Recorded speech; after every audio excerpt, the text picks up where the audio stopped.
Et celui qui s'y connaît en site internet, c'est Tom, évidemment, un site de seconde main, il y en a quelques-uns. Hein. Et le réflexe, jusqu'à il y a quelques temps, c'était Capasa pour 4 millions de visiteurs uniques quand même en Belgique, ça fait beaucoup de monde, qui utilisait le premier site de seconde main. Alors, ils cessent leurs activités en fin de semaine. Ici, on a appris ça la semaine dernière. Et automatiquement, ils nous renvoient vers deuxièmemain.be. En fait, c'est le principal concurrent qui a racheté le nom de domaine de Capasa, qui a racheté les actifs de la société. Et donc, en fait, ça ne veut pas dire que notre compte Capasa, si vous étiez inscrit sur Capasa, va automatiquement se transformer en compte seconde main, mais Capasa va vous envoyer un petit mail, ou vous l'avez peut-être déjà reçu, pour vous inviter à vous réinscrire sur deuxièmemain.be, Deuxième Main qui s'offre la potentielle plus grande communauté d'acheteurs et de vendeurs en Belgique au passage. Mais si on n'a pas envie d'être chez le leader, il y a peut-être des alternatives. Ah, il y en a plein, et en particulier sur smartphone. On vous a fait un petit top 3 des meilleures alternatives à Capasa, outre seconde main, évidemment. On découvre le numéro 3. Et le numéro 3, c'est une application dont vous avez probablement entendu parler il y a quelques semaines,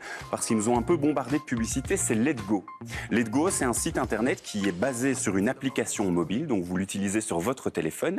Et l'application permet de vendre en quelques clics n'importe quoi sur Internet, en se basant sur la convivialité et sur la géolocalisation. En tout cas, c'est ce qu'on peut lire sur leur site internet à eux. Alors, si on va sur Letgo, regardez, on va aller faire un petit tour sur Letgo. On voit un petit peu tout ce qu'on... une machine à café pour 40 tasses, c'est bien ça. C'est bien, des blocs de feuilles à 4. Avec 40 personnes. Vous n'avez pas besoin de blocs de feuilles à 4 Non. Mais un meuble commode en bois massif. D'accord. Voilà. En fait, ici... esprit criminel, achète, prends-les. Attends, non. Donc ça fait 1 kilomètre autour de nous en fait. Donc c'est basé sur la géolocalisation, on va pas devoir se déplacer des masses pour aller récupérer les produits. Ça, c'est le numéro 3. Numéro 2, c'est aussi une application. C'est le même principe à peu près que Letgo, mais c'est 100% belge. On la découvre, ça s'appelle Sell It. Si vous allez voir sur Internet, vous allez la retrouver. C'est le même principe avec une autre promesse, la promesse de rapidité ici. Donc ça veut dire qu'on va pouvoir mettre en vente n'importe quel objet en moins de 40 secondes. Alors on va aller voir sur Sell. Regardez, je lance l'application, j'appuie sur Tap pour vendre le produit sur Sell. Ici, voilà. Et regardez la belle voiture qu'on a ici. Regardez, je prends la photo et je peux automatiquement l'utiliser. Je dois mettre une petite description. Je dois décrire l'article, je dois évidemment mettre un prix et une fois que c'est fait, c'est posté automatiquement sur tous nos réseaux sociaux. Donc ici, on joue aussi sur notre compte Facebook, notre compte Twitter, nos comptes en ligne et donc tous nos amis vont être au courant qu'on a vendu ce produit. Alors, 3, 2... 1. Oui, ça se tient. C'est logique, hein. Et le 1, ça va peut-être un peu vous étonner, puisque la première alternative, en tout cas le plus gros concurrent de toutes ces applications, c'est une application que vous avez très certainement sur votre téléphone, ça s'appelle Facebook. Ah bon? Parce qu'en fait, Facebook met en avant depuis l'année dernière les groupes de vente en ligne. C'est comme des groupes Facebook classiques, sauf que ce sont des groupes qui sont conçus par Facebook pour vendre des produits en seconde main. Donc il y a aussi la possibilité de mettre une description, de géolocaliser. Des groupes spécifiques.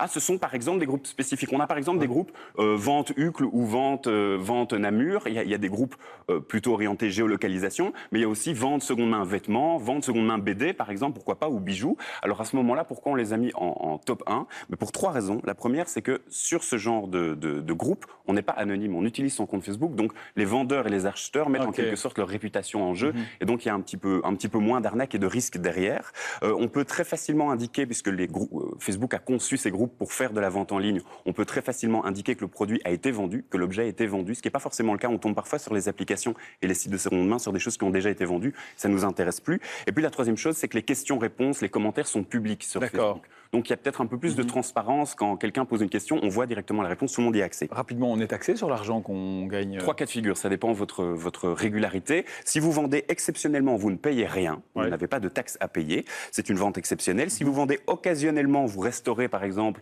des vieilles horloges et vous les vendez de temps en temps, c'est un gain occasionnel, c'est taxable à 33%.